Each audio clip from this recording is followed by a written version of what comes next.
There are so many reasons that we might move to the cloud, and certainly one of those reasons is the AWS Global Infrastructure. We love the idea that thanks to Amazon Web Service facilities all over the globe, we can move resources right to the global markets that we want to service so that users can access our resources of the cloud very, very quickly. If we need a web server in France, no problem. If we need an application server in Oregon, no issue, thanks to the global infrastructure. Something else that we love is the fact that we can have great fault tolerance. If there is a part of the world that is unfortunately experiencing some kind of environmental problem, we can service our clients from another region of the world that's unaffected. So here's how the global infrastructure is actually structured. Let's take Oregon, for example. There is a region called Oregon. So the first component that we have is a region. Notice this is a geographical area. There's a region in the United States called North Virginia. This is one of the first, might even be the very first region they created. So there's two regions. Inside of these regions, we have what are called AZs, or availability zones. And this is something that we can leverage for fault tolerance right within a region. So we could locate resources here, and they would be separated by a good distance, and they would be using separate data center facilities. So we can have the high availability and the fault tolerance that we want, like I said, right within a region. As you might guess, all of this stuff is connected with high-speed, fault-tolerant links. So there's going to be great connectivity between these global infrastructure components of Amazon Web Services.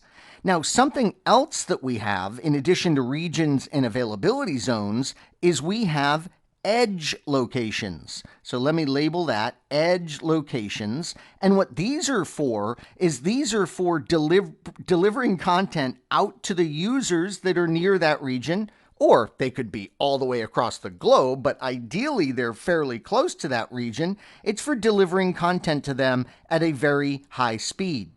Edge locations work with a specific service called, if I can spell it right, CloudFront. So CloudFront enables us to park or cache data inside of it and deliver it really, really fast via edge locations out to the users that want to consume that data. So when you think the global infrastructure, you think of a region, and then inside of that region, you think about availability zones, and then you can even think about edge locations.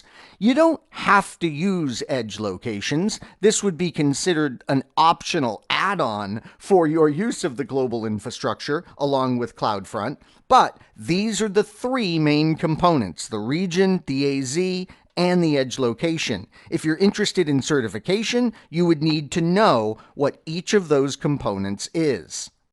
When you're in the web console, the management console for Amazon Web Services, notice there's a drop-down right up at the top that allows you to switch regions very easily with the click of a mouse.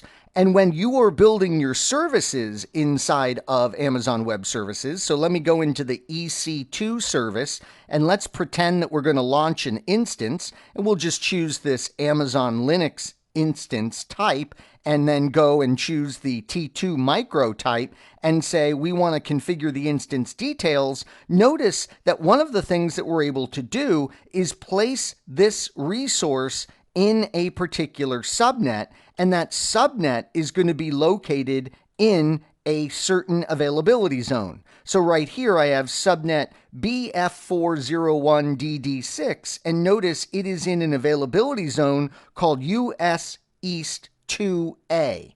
This is the Ohio area, the Ohio region, that's called US East 2, and then they just tacked on an A for that availability zone. It looks like there's 3 availability zones in the Ohio region. There's A, there's B, and there's C. So that's how easy it's going to be to take advantage of placement of resources inside of these availability zones. I know. Availability zones and all this is super interesting, and you're probably going to want to learn more about it. And I've got a great place for you to do that. If you go up to my blog, ajsnetworking.com, and you scroll down here, there's the ability to search. So I'm going to search on the word global, and I'm thinking the very first link is going to come up out of my Amazon Web Service category over here. And notice it's called AWS Global Infrastructure. Check this post out because I give you all kinds of interesting facts that I learned at the recent AWS reInvent conference in Las Vegas about this global infrastructure. I think you're going to love this article. So remember, the global infrastructure is going to allow us to take care of the placement of resources so there's the lowest possible latency when our clients are getting stuff from our cloud.